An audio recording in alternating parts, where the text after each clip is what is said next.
Hello বন্ধুরা, করব পাবদা মাছের ঝাল।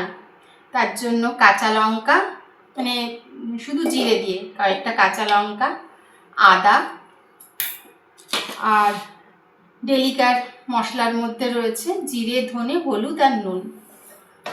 সব মিক্সি গ্রাইন্ডারে দিয়ে পিষে নেব।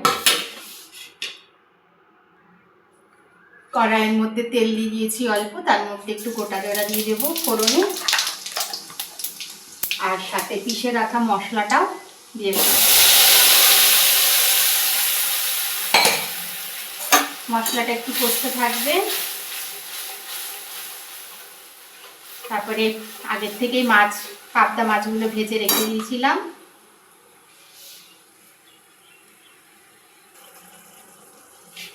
মশলাগুলো কষানো হয়ে গেছে, জিরে, আদা এইগুলো। এবার অল্প করে জল ঢেলে দিচ্ছি।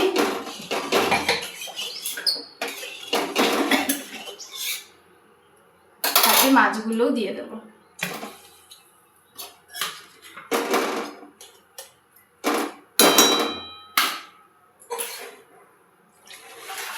দিয়ে একটু ঢাকা দিয়ে দেবো, ফুটে উঠবে।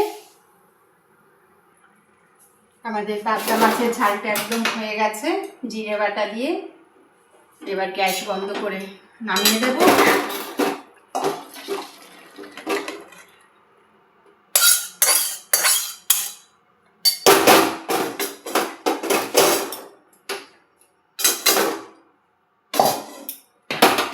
আর ওপর থেকে একটু ধনে পাতা কুচি দিয়ে দেব।